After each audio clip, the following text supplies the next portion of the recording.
Hello friends, आज मैं एक बहुत इंपॉर्टेंट टॉपिक डिस्कस करने वाला हूँ। जनरली हम ये सोचते रहते हैं कि स्टॉक मार्केट गिरती क्यों है या करेक्ट क्यों होती है।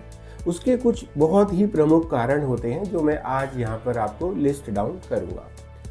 वॉरेन बफे ने कहा, stock prices are slaves to earnings. Simple and plain जो सबसे इम्पॉर्टेंट रीज़न स्टॉक प्राइस के नीचे जाने का होता है या स्टॉक मार्केट के करेक्ट होने का होता है, वो होता है जब अर्निंग्स उतनी अच्छी नहीं आती जितनी मार्केट एक्सपेक्ट कर रही थी।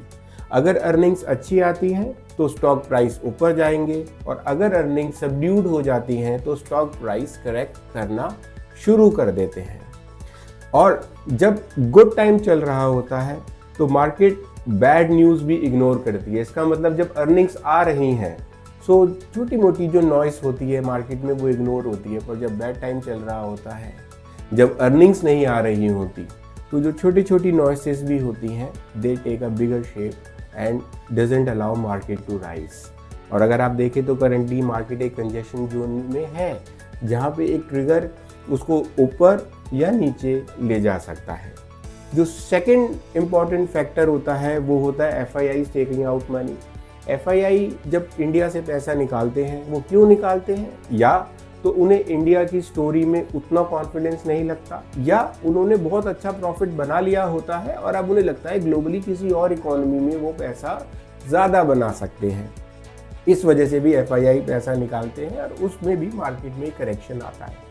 Then interest rate going up. अगर इंटरेस्ट रेट ऊपर जा रही है, लोन कॉस्टली हो रहा है, तो इकोनॉमी एक स्लो डाउन में जा सकती है, इसलिए भी मार्केट डाउन आती है। और जब इंटरेस्ट रेट डाउनवर्ड हो रहे होते हैं तो there is a expansionary monetary policy which is been done by the Reserve Bank of India.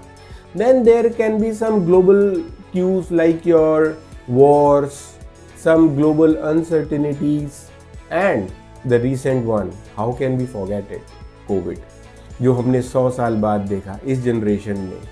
ऐसा पेंडेमिक जो पूरी दुनिया को अपने स्कोप में ले लेता है, अगर वो आता है तो definitely there is a fear in the market and that fear drives the market down.